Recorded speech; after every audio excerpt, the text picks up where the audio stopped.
typical mid-level executive shockingly discovers that her daily existence has been transformed into a television series, featuring a Hollywood actress portraying her character. On a typical day, Joan, a tech manager, wakes up at 7 and then brushes her teeth. After enjoying the breakfast served by her fiancé Krish, she sings along to an upbeat song on her way to work. Upon reaching her office, Eric, her assistant, asks her about the coffee's taste, to which she responds with a disgusted face. Shortly after, he reminds her of her challenging duty to terminate Sandy, one of their employees. As she composes herself for the task, she receives a text from her ex-lover, who informs her that he misses her and that he's in town. After Joan terminates Sandy, the employee highlights the significance of her compression algorithm, which the board has no interest in pursuing. She explains that discontinuing the project would lead to a need for more data servers, resulting in a larger carbon footprint and a breach of their environmental commitments. Despite Sandy's pleas for reconsideration, the manager apologizes, asserting that the termination is the board's decision. She then lets Brutus escort the ex-employee out of the building. Later, as the executive checks her phone, her vape accidentally falls onto Sandy's box while she is leaving. This prompts her to hide from the frustrated ex-worker who calls her a coward. After work, Joan visits her therapist and shares her lingering feelings for her ex-boyfriend, describing their past relationship as adventurous and wild. On the other hand, she views her relationship with her fiancé as vanilla, though he's sweet and safe.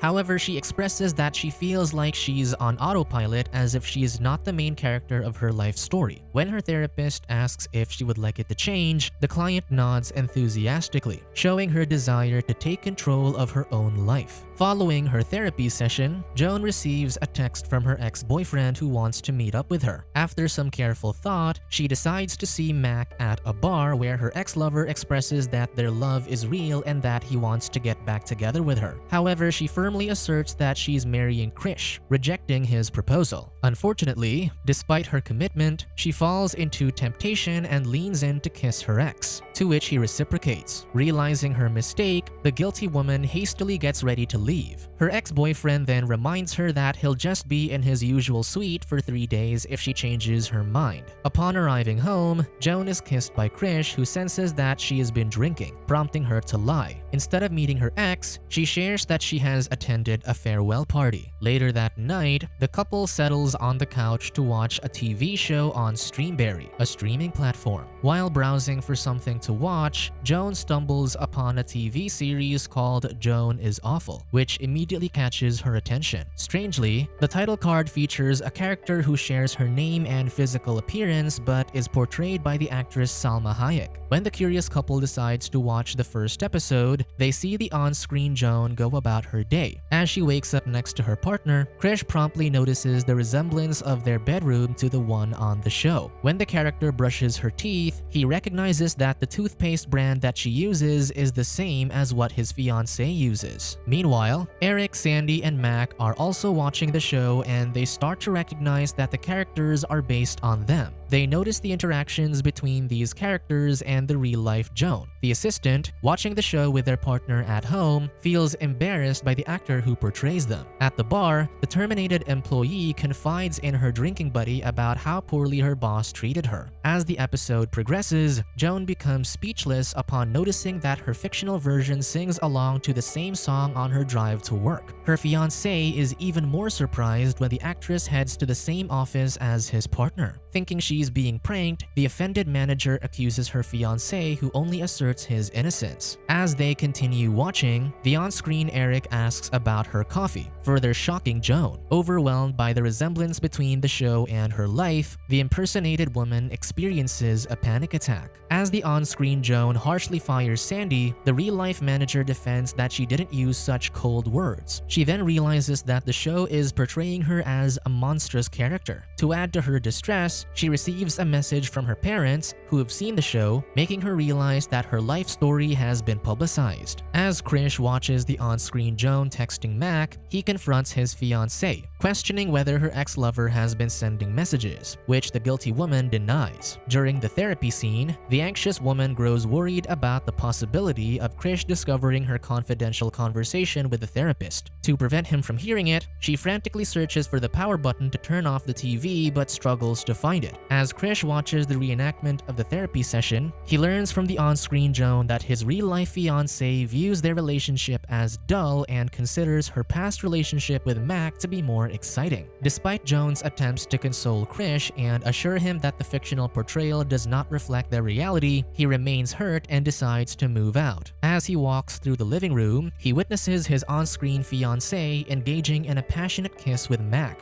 further solidifying his decision to leave. Meanwhile, as Eric and his partner continue to watch, they witness the on-screen Joan and her partner browsing through Streamberry for something to watch. To their surprise, the character also comes across JoanIsAwful, but discovers that she is portrayed by Cate Blanchett. Despite Joan's desperate attempts to prevent Krish from leaving, he insists on checking her phone to verify her honesty. When she reasons that her phone is inside the house, he decides to end their relationship.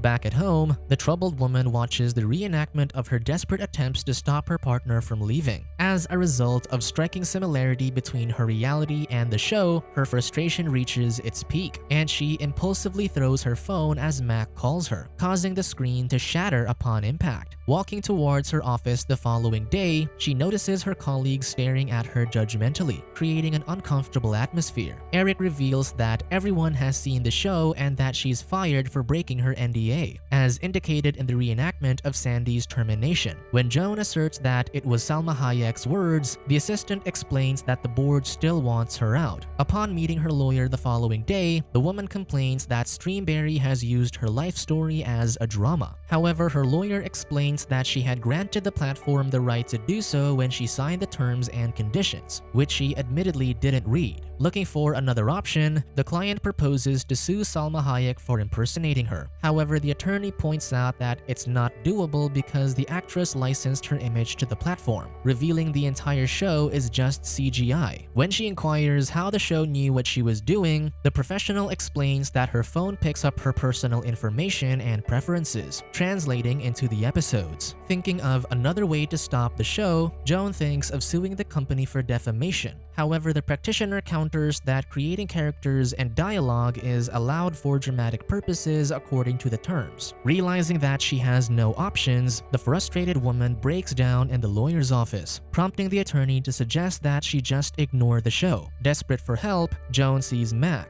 who has been watching her on-screen version meeting with her lawyer. After trying to sleep with him, her image-conscious and hesitant ex-lover interrupts their intimate moment as he knows it will be on the show. Wrapped in the blanket, the furious woman heads to the living room and continues watching the show. After seeing the scene wherein her fictional counterpart plans to sue Cate Blanchett, she suddenly gets an idea to get Salma's attention. The following morning, after consuming 4 burgers, Joan mixes a laxative with liquor and then drinks it. She then gate crashes a stranger's wedding dressed in a cheerleader shirt with a malicious lipstick marking on her forehead. After getting everyone's attention, she defecates in the aisle, ruining the peaceful ceremony. After getting arrested, the woman smirks as the photographer takes her mugshot. Suddenly, a cop arrives and releases her, stating that her lawyer posted bail. That night, as she watches the actress do what she did in the church, the drunken woman laughs victoriously. Consequently, Salma complains about the disgusting scene to her lawyer, concerned about its impact on her image as a Roman Catholic and her conservative grandmother. However, the attorney explains that when the actress agreed to license her image to Streamberry, she decided to cover a wide range of behaviors that the character Joan may exhibit, including excretion. Upon learning this, the dyslexic celebrity who didn't thoroughly read the terms points out that she is overpaying her lawyer to protect her, which he failed to do. Once she regains her composure, the actress inquires about the possibility of removing her image from all devices worldwide. Disappointed by the lawyer's confession that he has no solution, she contemplates pursuing a massive lawsuit against Streamberry. When the lawyer informs her that she cannot sue the company due to lack of legal basis, the enraged actress fires him. To take the matter into her own hands, Salma confronts Joan about defecating in the church and disrespecting her image, expressing that she doesn't want to be associated with her. In response, the woman states that she doesn't want to be associated with herself either, frustrated with how Streamberry took her life and turned it into a CGI show. In her frustration, the impersonated ex-manager explains that she has lost her fiancé, job, and reputation due to the publicized portrayal of her life story. Then she accuses the actress of enabling this situation by licensing her face to Streamberry. To fix the situation, Joan admits that her public defecation was a strategy to grab Salma's attention, hoping the actress would intervene and request the show's cancellation. When the actress reveals her efforts didn't result in anything, the former executive shockingly realizes that there's no way to stop the show. Shortly after, the frustrated celebrity shares that she was lied to and told she would have control over her image. She then narrates that she was informed that it would be a prestige show and that they were closing the pay gap. However, she is only getting paid 1/10 of what George Clooney gets. When the celebrity asks how much Joan is getting, the woman reveals that she hasn't received anything, prompting the actress to realize that the platform is unfair to them. Consequently, the duo devises a plan to take down the computer responsible for the show's creation. Joan then proposes for Salma to use her celebrity status and enter the building's front door while she sneaks in the back door. The next day, Salma goes to the Streamberry building and manages to deceive the receptionist by pretending to have an appointment with the CEO. She then convinces the receptionist to grant her access to a private bathroom, allowing the actress to bypass security and assist Joan in entering the building through a fire exit. In the middle of her interview, Mona is interrupted by her secretary Lucy, who informs her that Salma Hayek is waiting for her downstairs. However, she instructs her assistant to send the actress away, as they have already dismissed her defecation issue. As Joan and Salma enter the CEO's office, they hear the executive explaining to Fatima, a journalist, that a computer created experimental entertainment like JoanIsAwful. The device is a quantum computer capable of infinite content creation, bringing willing entire multiverses into existence. She then discloses that the machine is located down the corridor on the left side of the building. As they continue to eavesdrop, the impersonated woman discovers she was chosen as a test subject for the show because she represents an average person. The CEO explains that their goal upon launching the show is to create personalized content for each individual in their vast database of 800 million users. When Fatima questions why they use negative content, Mona explains that the affirmative version of the show, which uses the word awesome instead of awful, wasn't appealing to the audience. It didn't align with the viewer's neurotic perception of themselves. The CEO further elaborates that focusing on people's selfish moments validates their innermost fears, creating a sense of mesmerized horror that drives audience engagement. After hearing this revelation, the motivated duo proceeds to their mission. Upon entering the computer room, they encounter the producer named Beppe, portrayed by Michael Cera, who is operating giant screens. After Salma threatens to break his arm, the guy promises not to report them to security.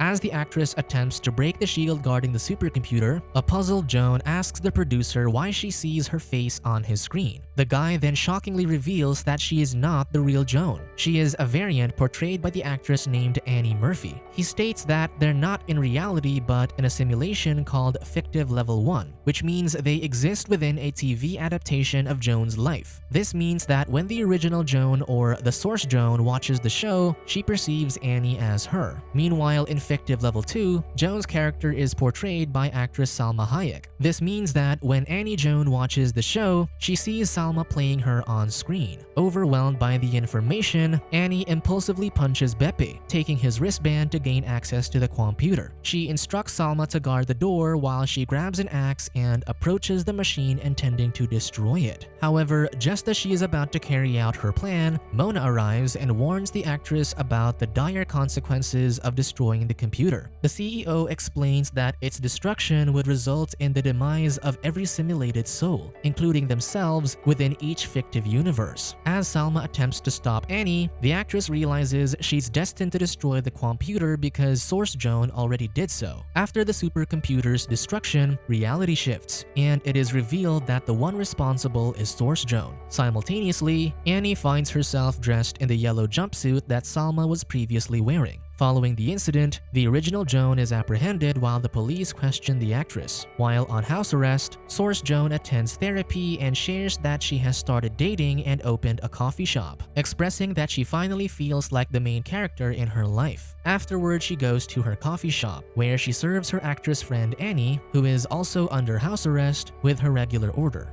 Subscribe to watch more videos like this, turn on notifications and leave a like to help the channel out. Thank you for watching.